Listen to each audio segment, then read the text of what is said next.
We're going to turn now here on GMA3 to an important topic. April, did you know, is National Sexual Assault Awareness and Prevention Month. And the statistics for sexual violence in America, pretty staggering, especially when it comes to children. Our next guest, somebody, Robach, you talked to, a wife, a mom, and a victim of sexual assault. She's trying now to change the dialogue we're having about kids on this particular topic. Yeah, and it is a tough topic, but sometimes we have to get uncomfortable to make that change. Evelyn Yang, wife of New York City mayoral candidate Andrew Yang, is releasing a new children's book to help parents and educators, start that conversation with kids about sexual abuse.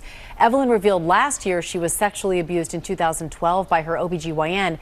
And I sat down with her recently to talk about how that experience drove her to write this book, and then how it triggered another very painful memory that she had repressed for more than 30 years. Take a look. You revealed last year that you had been sexually abused by your doctor, by your OBGYN back in 2012.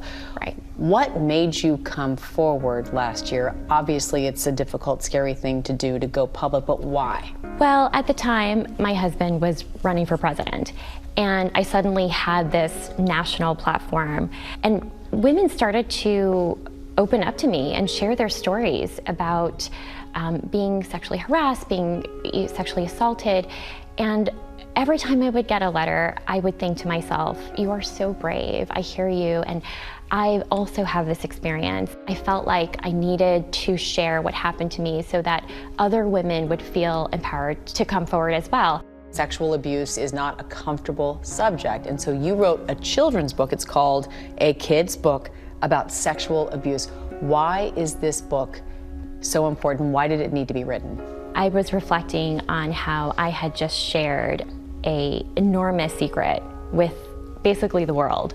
And I realized I did not explain to my own children what sexual abuse even is. 1 in 4 girls and 1 in 6 boys will be abused before they're 18. And given how shocking those numbers are, we should be having this conversation with our children much earlier. But I also know that it's incredibly difficult to approach this subject. Even for me as a survivor, I struggled with how do I present this information in a way that was going to be not scary or overwhelming for kids. Not only are you a survivor, but you're a mother. And so the education needs to start young so kids don't feel that fear or even that shame. Talk about why kids need to learn about this at an early age. I think my book is about abuse as much as it is about empowerment. The way we approach the subject almost all the time is reactive. We don't talk about it until something terrible happens. And then that's a lot to unpack in the moment. So to be able to get in front of it in a more positive way should be the goal. When you shared your story and relived your story, it triggered another memory. And I know you haven't spoken about this, but you remembered another instance of sexual abuse as a child. Can you give us an idea of what happened to you as a young girl? So the assault itself did trigger some memories, but what was interesting about that memory is I didn't make the connection fully until I testified against my doctor before a grand jury. It was in that moment on the stand that I suddenly felt like a small, terrified, paralyzed child. And I realized I've been here before. 93% of the time with children, it's someone you know. For me, it was a stranger, and it was at school. I had an instinct that there was something off. Before the assault, he was being very friendly. And I think I was a little bit off guard because it was at school. And I distinctly remember telling myself, don't be rude. I don't want to hurt his feelings. I was very lucky that a teacher or an adult staff member discovered us and intervened. So he was arrested and prosecuted, and I was called upon to testify against him. You're revealing for the first time about this childhood abuse, this childhood incident. What was the reaction from your friends and family? How many people actually even know about what happened to you? I haven't told anyone. Really, I haven't talked about it. I don't think I think probably a handful of people know. What do you think their reaction is going to be? You know, I'm curious if it's been a repressed memory for others in my family as well. Nobody talked about it. No, you know, and I think it's an uncomfortable topic. So I remember leaving the courthouse and not really talking about it again. It's remarkable, actually, and documented, so you know it happened. Yes. I think it also speaks to the trauma that people carry when they experience something like this. It's so powerful that your mind works to bury it, basically. It's incredibly difficult and overwhelming to talk about this subject. It's one of the reasons why I was inspired to write a book, to help families process.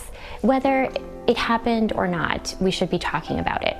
But it's so difficult. It's such a sensitive topic, and when parents and educators don't have tools, then you're much less likely to engage.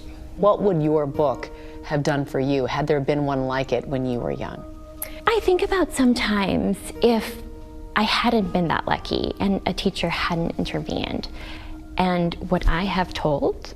I'm not sure, and that sends chills up my spine, because to carry that burden for years, like so many people do, so many people are walking around with this burden of sexual abuse and sexual violence, and they haven't talked about it. Have you read the book with your sons? I haven't. They know that I've been working on a book, and as a result, we talk about sexual abuse in our family all the time.